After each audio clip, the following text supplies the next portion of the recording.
Links to join channel here over at subscribe to the Odyssey and Rumble. So author booted from Writers Association over istophobic rants. Were they really istophobic? Well, press F to doubt. They almost never are. So this guy Monteleone was yeeted from the Horror Writers Association and banned from future events. He's written dozens of novels, edited the Popper Borderlands horror anthology in the 80s, back when stuff was selling and was awesome, and honored with multiple prestigious Bram Stoker Awards, including 2016 Lifetime Achievement Awards, before things got insufferably woke during the 2020 Summer of Love BLM riots. But then a statement released that we don't condone hate speech. Well, can you define hate speech? And here's usually what you do is you define something, and there's elements to a definition, and then you match up the allegations that this person said to the elements of the definition, then you offer a rebuttal. At least that's how it's done in common law, right? Or in the American judicial system, is that you match up these elements and you offer a rebuttal. It's like, that's the concept of due process. Yeah. It's just, fair hearing, notice, opportunity to be heard. Oh, just treating people fairly, having an open marketplace of ideas. Yeah, that's generally, what's built civilization. And in areas where they don't do that, they have something else. They're kind of like witch trials, which is what it feels like what we're in right now. And how do I say it? Crack a history book over the past 100 years to know, oh, those things couldn't possibly happen all over again. Why wouldn't they have? What exactly would prevent those things that happen in Russia and China and Ukraine? You remember what happened in Ukraine from happening all over again? Anyway, so based Chad Ryder, plot twist, nothing. Absolutely nothing will stop it. So he's canceled by the woke mob for saying what we're all thinking. For istophobic comments, were they istophobic? No, they're the truth. But the truth scares the hell out of these participation trophy kids. Anti-harassment policies. Okay, well, what exactly did he say that was so istophobic? And you scroll through this whole thing, and you're not going to see anything. So here's the thing: these old writers could legitimately write, and more importantly, they could sell. But in this soft Bolshevik revolution, the window is pushed left by the media and the government schools, and suddenly these old writers who were on the left for their time, these guys were always left-wing, they're way left of me, but they're way to the right of where the new left wing is. The left, a lot of the left wing is finding themselves left behind, and they're in this unfortunate position where the infrastructure of the left, these kind of award shows, are controlled by the much further left people, which is usually the way it goes. And you want to conquer something, you take nexus points, key nodes, infrastructures.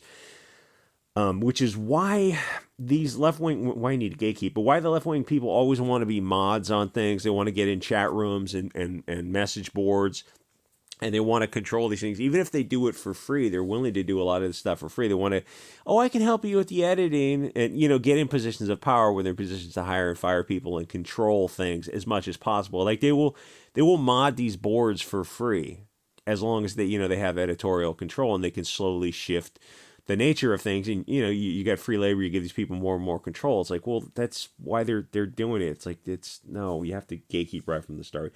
Anyway, so the window keeps on shifting to the left and left.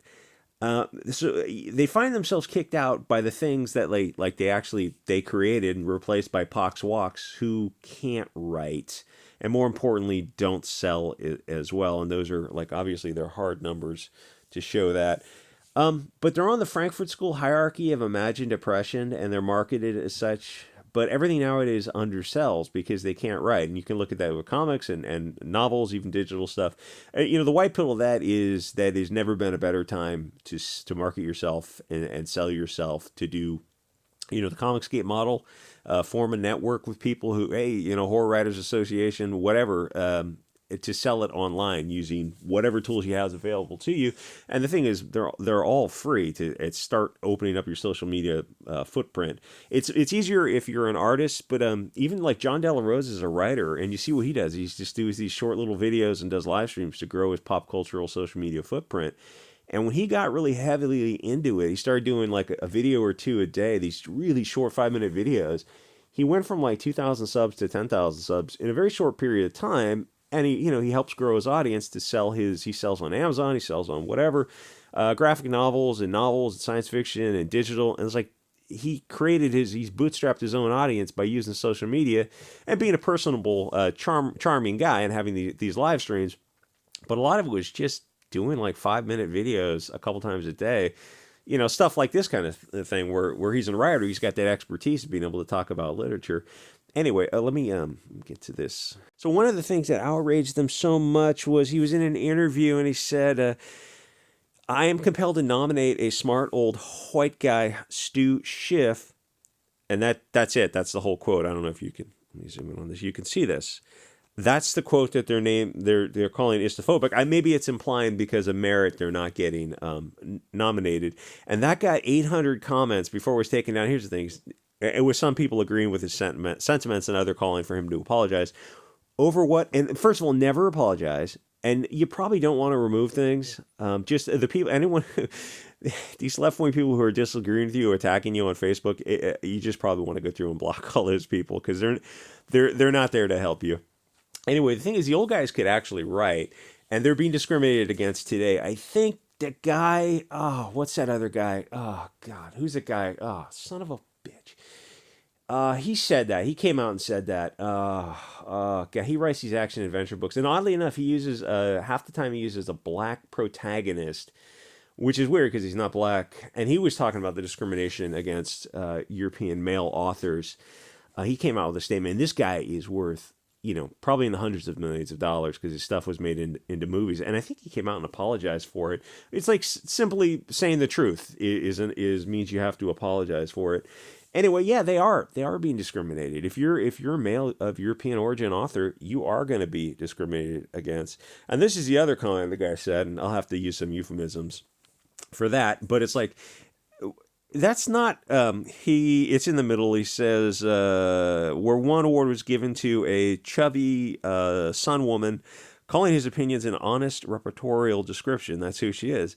Yeah, that's not istophobic. That is I don't know, euphemism, colloquialism. I don't know. It's a casual way of referring to it, but it's like, there's nothing in there that meets the elements of the definition of the word istophobic. You have to define these words and then go to the elements. And it's like, oh, we just go everything by feelings now. It's like, well, good luck with that. Good luck with that. I mean, you're ended up with an industry which you're going to sell. You see it in comics and books now. It's like, so where's the audience?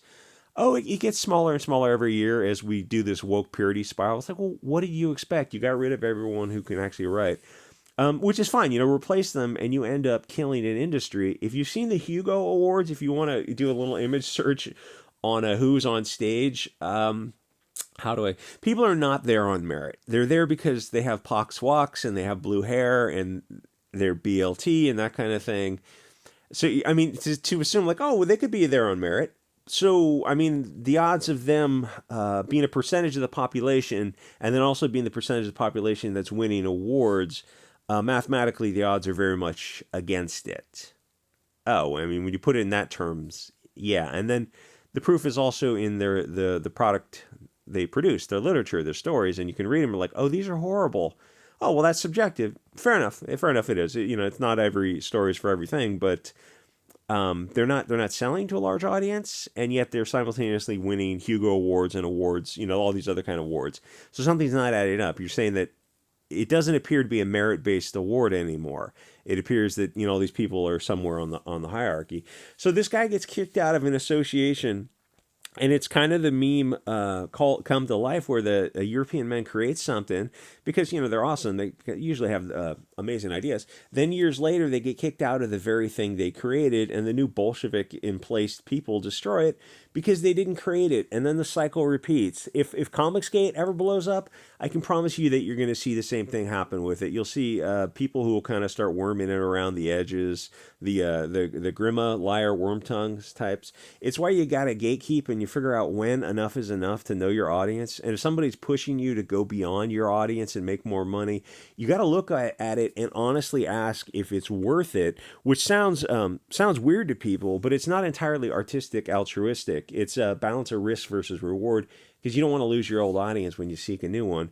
And it's happened in comics and shows where they lost their old fair people of the light male audience and chased a new audience, non-male audience, and it just never materialized, and they destroy an industry. Meanwhile, you've seen it in comic books. Comic books is kind of easy to see how bad it is because they've suddenly changed where we're not replacing, we're just adding these new characters. So how are they selling? How well are they selling? Oh, they're not actually selling that well at all.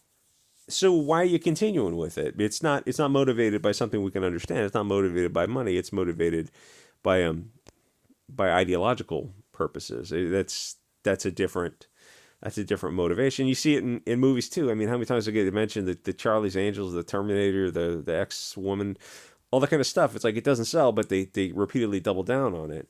And you're doing it with, Stephen King type of guys. Love him or hate him, the dude could sell product, and then you replace him with, these blue-haired Hugo Boss type award winners. And so how many books were these old white men selling? Oh, they were selling 400,000 books, and that got them on the bestseller list, and that got them made it possible for them to win awards. It's like, okay, well, so how many are these new Poxwalks, purse puppies selling? Oh, they're selling 4,000 books. Oh, okay. Well, you need to have an honest conversation about that because and the thing is like we don't control these type of industries. It's so bad that we have to create something like I say we as if I helped create Comicsgate. Hey, everyone who was involved with Comicsgate in the beginning helped create it. You do things like Comicsgate, or you do things like you self-promote and you sell your stuff on Amazon and YouTube and all those social media platforms because the mainstream stuff is so bad that it creates a desire for an alternative, which is amazing for anyone who's going to be if you're a male of European origin, you're going to be discriminated against in writing in any industry. In Hollywood, especially, there's an article that came out. I did a video on it where like everyone's talking behind the scenes. They know Hollywood is not for them anymore.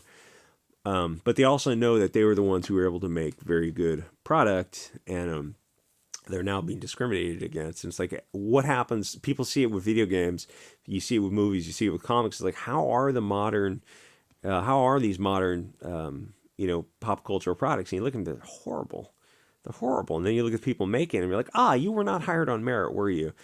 No, they were not. Anyway, like, comment, subscribe, check out Monteleone.